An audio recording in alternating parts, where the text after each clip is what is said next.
Hello guys, welcome back to my channel it's story time. और आज मैं जो मूवी एक्सप्लेन करने वाली हूँ उसका नाम है द BFG, जिसकी स्टोरी काफी ज्यादा इंटरेस्टिंग है। वैसे दोस्तों, क्या आप सभी जानते हैं कि स्वर्ग जाने से पहले हमें एक ऐसी दुनिया मिल सकती जहाँ हमें जियांट राक्षस का सामना करना पड़ सकता है। ये राक्षस हमारी दुनिया में आने के लिए हर समय रास्ता ढूंढते रहते हैं। तो चलिए बिना टाइम वेस्ट किए इस इंटरेस्टिंग से स्टोरी को सुनना शुरू करते हैं। मूवी की शुरुआत में हमें एक 10 साल की सोफी नाम की बच्ची को दिखाया जाता है, जो एक ऑर्फनेज में रहती थी क्योंकि उसके मॉम डैड की डेथ हो गई थी। एक्चुअली सोफी को नींद न आने की बीमारी थी, इसलिए वो पूरी रात जाग कर ही गुजारती थी और पूरे ऑर्फनेज में इधर उधर घूमती रहती थी। हर बच्चे की तरह सोफी का भी एक डर था कि एक बाबा जी रात के अंधेरे में आते हैं और बच्चों को उठाकर ले जाते हैं और उन बच्चों को मारकर खा जाते हैं। ऐसे ही एक दिन सोफी अपने ऑर्फनेज जाने की असाइलम में रात को घूम रही थी, तभी उसे बाहर से बिल्लियों की आवाज सुनाई देती है। जब वो विंडो खोलकर देखती है तो बाहर बहुत सारी बिल्लियों ने एक डस्टबिन को गिरा दिया था। तभी सडनली उसे बिल्डिंग के पीछे से एक बड़ा सा हाथ दिखाई देता है, जो उस डस्टबिन को उठाकर अपने सही जगह पर रख देता है। इसके बाद उस बिल्डिंग के पीछे से एक काफी बड़ा सा जियांट बाहर आता है, जिसे सोफी देख लेती है और वो जियांट भी सोफी को देख लेता है। उसे देखकर सोफी काफी ज्यादा डर जाती है और अपने बेड पर जाकर छुप जाती है, लेकिन वो जियांट विंडो से अपना हाथ डालकर सोफी को पकड़ लेता है और उसे अपने साथ लेकर चला जाता है। यहाँ पर हमें ये पता चलता है कि ये जियांट इंसानों के सामने नहीं आते हैं और अगर उनके सामने कोई इंसान आ भी जाए तो वो अपना भेष बदलकर छुप जाया करते हैं और फिर वो सभी की नजरों से बचते हुए सोफी को लेकर दूसरी दुनिया में चला जाता है। और ये दुनिया एक राक्षसों की दुनिया होती है, यानी कि जियांट्स की दुनिया। यहाँ पर सिर्फ जियांट्स ही रहते थे। उस दुनिया में जाकर सोफी देखती है कि वहाँ उस जियांट का काफी बड़ा सा एक घर है, जहाँ पर हर चीज काफी बड़ी बड़ी थी। सोफी वहाँ से भागने की कोशिश भी करती है, लेकिन वो जियांट सोफी से कहता है कि यहाँ से भागने का कोई रास्ता नहीं है, इसलिए तुम यहाँ से कहीं भी नहीं भाग सकती हो। ये सुनकर सोफी काफी ज्यादा डर जाती है और सोफी को लग रहा था कि ये बहुत बुरा जियांट है। जिसके बाद वो राक्षस सोफी को उठाकर एक पैन में रख देता है और वो सोफी से कहता है कि मुझे इतनी तेज भूख लग रही है कि मुझसे कंट्रोल ही नहीं हो रहा। जिसके बाद सोफी को लगता है कि शायद ये बूढ़ा राक्षस मुझे खाने वाला है। अभी वो वहाँ और भी राक्षसों के हंसने की आवाज सुनती है, इसलिए सोफी बूढ़े राक्षस से पूछती है कि क्या यहाँ पर और भी बहुत सारे जियांट्स हैं, जिसपे वो बूढ़ा राक्षसों से बताता है कि हाँ, यहाँ पे और भी कई सारे जियांट्स हैं और वो सारे जियांट्स कैनिबल है, यानी कि वो इंसानों को कच्चा ही खा जाते हैं क्योंकि उन्हें किसी भी इंसान पर जरा सा भी तरस नहीं आता है और वो जो कोई भी इंसान अगर उसके हाथ लग जाए तो वो उसे कच्चा ही निगल जाता है। उसकी बात सुनकर सोफी और भी ज्यादा डर जाती है, इसलिए वो बूढ़े राक्षस से पूछती है कि क्या अब आप भी मुझे खा जाएंगे। जिसपे वो बूढ़ा राक्षस उससे कहता है, अरे नहीं नहीं, मैं तुम्हें नहीं खाऊंगा क्योंकि मैं पूरा वेजिटेरियन राक्षस हूँ, ना कि कैनिबल। मुझ जैसे जियांट सिर्फ और सिर्फ वेजिटेबल ही खाते हैं, जो कि टेस्ट में बिल्कुल भी अच्छे नहीं होते हैं, लेकिन इसके बावजूद भी हम लोग इंसानों को नहीं खाना चाहते हैं।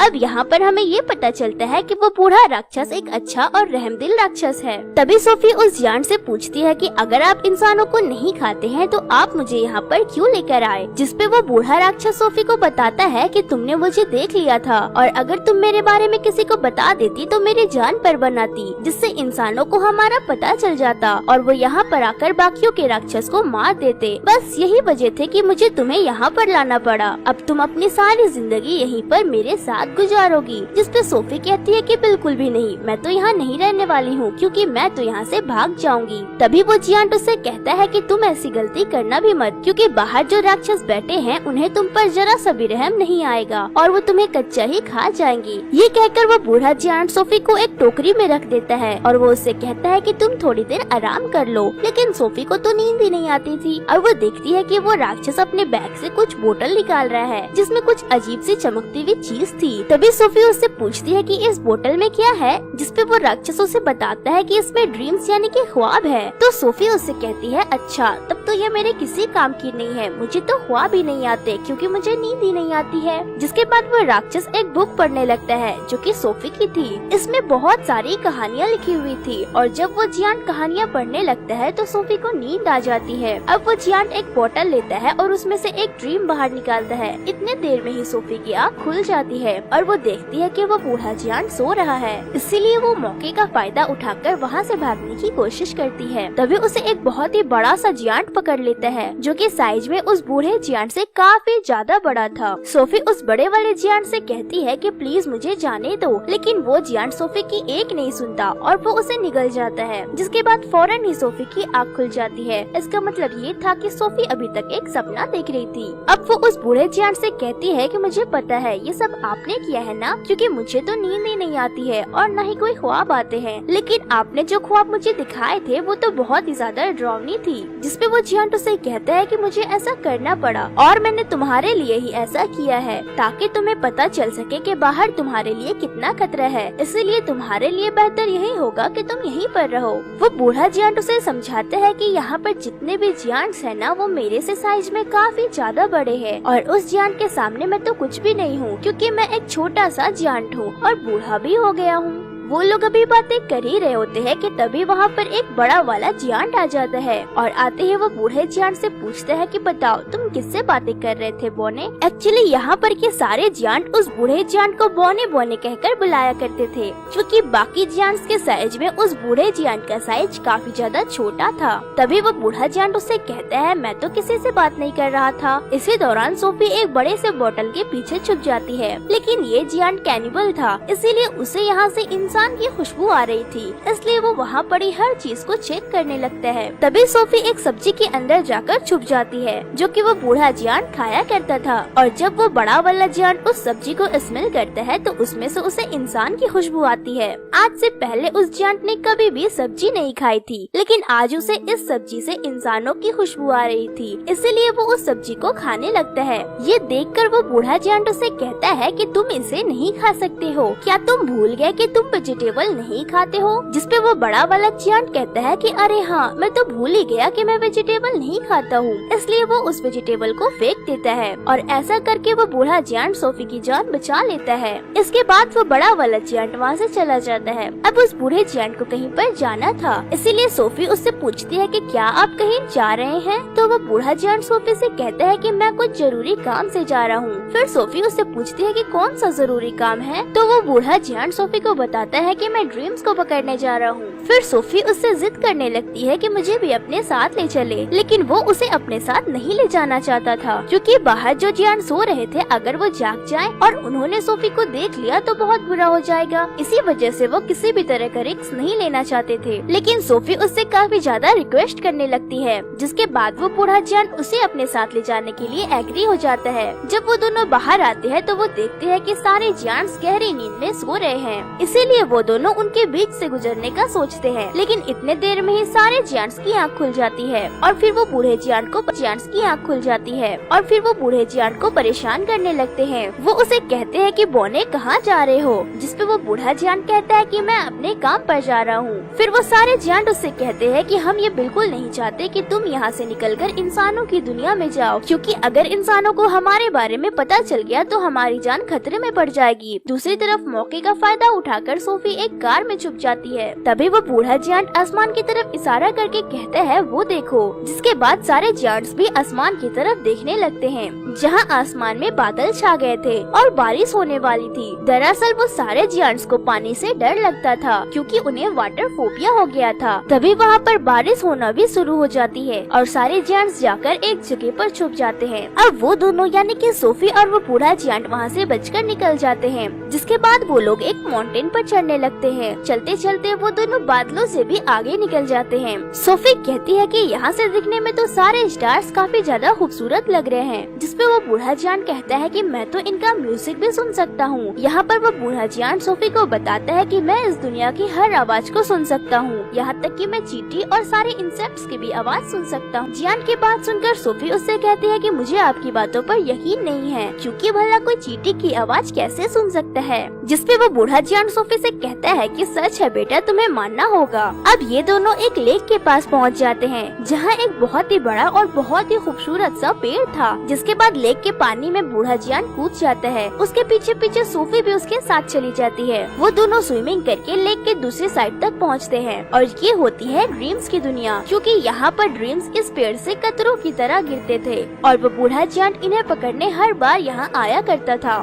फिर वो दोनों मिलकर वहाँ बहुत सारे ड्रीम्स पकड़ लेते हैं। उन ड्रीम्स में बहुत सारे अच्छे और बुरे ड्रीम्स भी होते हैं। अब ड्रीम्स पकड़कर वो दोनों वापस आने लगते हैं, जिसके बाद दोनों एक दूसरे के काफी अच्छे दोस्त बन गए थे और ये दोनों एक दूसरे के साथ काफी ज्यादा खुश भी थे। वो बूढ़ा जियान सोफी को अपनी एक कहानी सुनाता है कि मुझे यहाँ पर सभी जियान्स बोना बोना कहकर बुलाते हैं, लेकिन मैं फिर भी एक बात सोचकर हमेशा खुश रहता हूँ कि कोई ऐसा भी था जो मुझे बिग फ्रेंडली जियांट कहकर बुलाया करता था। ये सुनकर सोफी उससे कहती है कि ठीक है, आज से मैं भी आपको बिग फ्रेंडली जियांट यानी कि BFG कहकर बुलाया करूँगी। ड्रीम्स पकड़ने के बाद वो दोनों सिटी में चले जाते हैं, जहाँ पर सारे बच्चे अपने अपने घरों में सो रहे होते हैं। वहीं बिग फ्रेंडली जियांट उन बच्चों को अच्छे अच्छे ड्रीम्स दिखाता है ताकि उन लोगों को उनके ड्रीम्स में खुशियाँ मिल सके। और यही हमें ये पता चलता है कि बिग फ्रेंडली जियांट एक अच्छे जियांट है जो कि ड्रीम्स की दुनिया में जाकर लोगों के लिए अच्छे अच्छे ड्रीम्स लाता है ताकि सोते समय ही सही वो उन लोगों की जिंदगी में खुशियाँ ला सके। जिसके बाद सोफी जियांट से पूछती है कि आपकी एज क्या है, तो वो उसे जवाब देता है कि जितनी उम्र इस दुनिया की है उतनी ही मेरी है। मतलब जब ये दुनिया बनी थी तब हम जियांट्स भी बन गए थे, मगर हम सभी इंसानों से बचकर दूसरी दुनिया में रहते हैं। जिसके बाद वो लोग वापस जाने लगते हैं। तभी सोफी जियांट से पूछती है कि मेरा ब्लैंकेट किधर गया। एक्चुअली सोफी का ब्लैंकेट जियांट्स की दुनिया में ही रह गया था और इसी बात की वजह से बिग फ्रेंडली जियांट काफी ज्यादा परेशान हो जाता है। इसीलिए वो सोफी से कहता है कि अब मैं तुम्हें अपने साथ वापस नहीं ले जा सकता हूँ, क्योंकि अब तक उन जियांट्स को पता चल गया होगा कि मेरे साथ कोई इंसान भी है। यहाँ पर बिग फ्रेंडली जियांट सोफी को एक और बात बताता है कि बहुत सालों पहले मुझे एक बच्चा मिला था और वो भी इतना ही प्यारा और इनोसेंट था जितने की तुम हो, और तुम्हारी तरह उसने भी मुझे देख लिया था, जिस वजह से मैं उसे भी अपने साथ अपनी दुनिया में ले गया और उसी बच्चे ने मुझे पढ़ना सिखाया था। लेकिन इससे पहले मैं उसे उसकी दुनिया में वापस ला पाता तब तक बहुत देर हो चुकी थी और मैं ये बिल्कुल भी नहीं चाहता हूँ कि जो उस बच्चे के साथ हुआ है वो तुम्हारे साथ भी हो, क्योंकि तुम भी तो मेरी एक अच्छी दोस्त हो ना। इसलिए वो सोफी को छोड़कर वहाँ से जाने लगता है, मगर सोफी उसे काफी मना करती है कि वो उसे छोड़कर यहाँ से ना जाए। मगर जियांट इस बार उसकी बात नहीं मानता है और BFG उसे असाइलम में छोड़कर ही वहाँ से जाने लगता है। लेकिन सोफी वहाँ रुकना नहीं चाहती थी, इसलिए वो असाइलम के बालकनी से जंप मार देती है, क्योंकि उसे फुल कॉन्फिडेंस था कि BFG उसे बचा लेगा। और होता भी कुछ ऐसा ही है। BFG उसे बचा लेता है और ना चाहते हुए भी BFG को उसकी बात माननी पड़ती है। इसी वजह से वो उसके साथ जियांट्स की दुनिया में दोबारा आ जाता है, जहाँ पर सभी जियांट्स पहले से ही उन लोगों का वेट कर रहे थे, क्योंकि सारे जियांट्स अब जान चुके थे कि बूढ़े जियांट के पास एक इंसान है और अब उन्हें ये जानना था कि वो इंसान कौन है और कहाँ पर है। इसीलिए वो ब्लैंकेट की खुशबू की हेल्प से BFG के घर को चेक करने लगते हैं और पूरे घर में तोड़फोड़ मचा देते हैं। लेकिन तभी BFG उस ब्लैंकेट को जला देता है जिसमें सोफी की खुशबू थी। जिसके बाद वो सारे जियांट्स को अपने घर से भगा देता है। सोफी वहीं दीवार पर एक पेंटिंग देखती है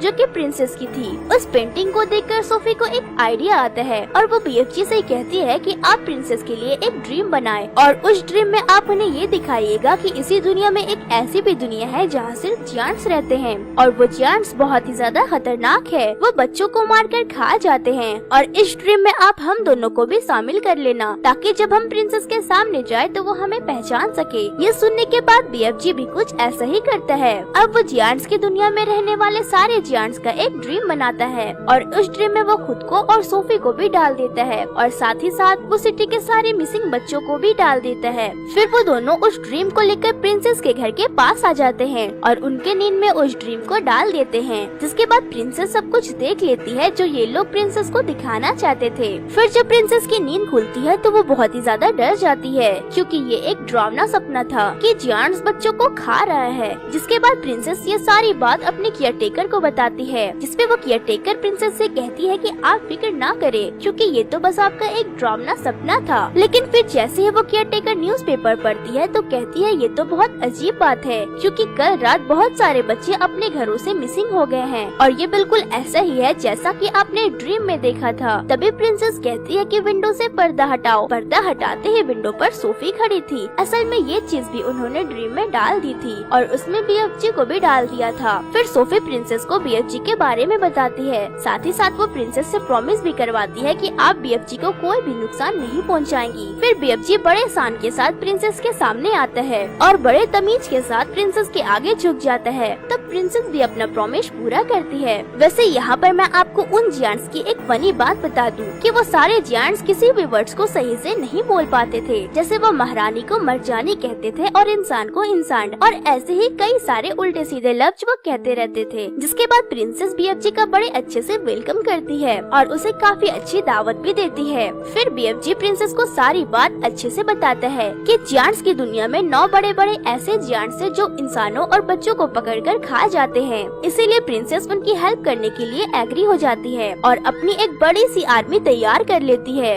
फिर पूरी आर्मी BFG को फॉलो करते हुए जियांट्स की दुनिया में चले जाते हैं। यहाँ पर उन्होंने अपना एक प्रॉपर प्लान बनाया था, इसीलिए वो प्लान के मुताबिक एक जगह पर रुक जाते हैं क्योंकि ये लोग पूरी तैयारी के साथ उन पर अटैक करने आए थे। प्लान ये था कि BFG एक ड्रीम बनाएगा और उस ड्रीम में वो उन जियांट्स के लिए शर्मिंदगी और पछतावा डालेगा और फिर BFG एक ऐसा ड्रीम बना भी लेता है। लेकिन जैसे ही BFG उस ड्रीम को उन जियांट्स की नींद में डालने जाता है तभी उसे याद आता है कि जिस चीज से वो लोगों के मन में ड्रीम्स डालता है वो तो उसने प्रिंसेस के महल में ही छोड़ दिया है और उस चीज के बगैर ऐसा करना रिस्की था। फिर जब कोई रास्ता नहीं बचता है तो सोफी खुद से ही हिम्मत करती है और उस जार को उठाकर उन जियांट्स के पास ले जाती है जहाँ सारे जियांट्स सो रहे थे। लेकिन सोफी उस जार को खोल पाती कि उससे पहले जियांट्स का लीडर उठ जाता है और सोफी को देख लेता है, मगर वो जैसे ही सोफी को पकड़ने वाला था तभी सोफी उस जार को तोड़ देती है। फिर वो सारे ड्रीम्स उन जियांट के नींद में चले जाते हैं जो सो रहे थे और जब वो सारे जियांट्स जागते हैं तो उन्हें अपने बुरे कामों पर शर्मिंदगी हो रही थी। लेकिन जो जियांट्स का लीडर था वो तो जाग रहा था, इसीलिए उसे कोई भी शर्मिंदगी और पछतावा नहीं होती है, जिस वजह से वो सोफी पर अटैक कर देता है। लेकिन तभी BFG उस जियांट के सामने आ जाता है। अब क्योंकि BFG उसके मुकाबले बहुत ही ज्यादा छोटा था, इसीलिए जियांट उसे किसी टेडी बियर की तरह अपने हाथों में उठा लेता है और जैसे ही वो उसे मारने के लिए अपना दूसरा हाथ उठा तभी प्रिंसेस की पूरी आर्मी अपने हेलीकॉप्टर से उन जियांट्स पर अटैक कर देती है और उन सारे जियांट्स को पकड़कर अपने साथ ले जाती है। फिर आर्मी वाले उन सारे जियांट्स को ले जाकर एक आइलैंड पर छोड़ देते हैं जहाँ चारों तरफ सिर्फ पानी ही पानी था। इस वजह से वो जियांट्स वहाँ से कहीं भी नहीं भाग सकते थे और उन्हें अब अपनी सारी जिंदगी यहीं पर गुजारनी थी। प्रिंसेस उनके खाने के लिए वहाँ पर ढेर सारे बीज भी फेंक देती है ताकि वो जियांट्स उन बीज की मदद से बहुत सारी वेजिटेबल उगाए और उन्हें ही खाकर अपना गुजारा करे। अब क्योंकि उन्हें ये सब पसंद नहीं था, लेकिन ना चाहते हुए भी उन्हें यही खाना होगा और यही रहना होगा। नेक्स्ट सीन में हम सोफी को देखते हैं जो कि अब प्रिंसेस के महल में रह रही थी। सोफी यहाँ पर बहुत खुश थी और वो अब जब भी चाहे BFG से बात भी कर सकती थी क्योंकि BFG ने उससे कहा था कि वो इस दुनिया की हर आवाज को सुन सकता है। दूसरी तरफ हम BFG को देखते हैं जो अब जियांट्स की दुनिया में बिल्कुल अकेला रह गया था और उन्होंने पूरे जियांट्स की दुनिया को वेजिटेबल गार्डन बना ली। सोफी हर सुबह अपने विंडो पर आकर BFG को गुड मॉर्निंग कहा करती थी जिसे BFG भी सुन पाते थे और उसका जवाब भी देते थे। और इसी के साथ ये प्यारी सी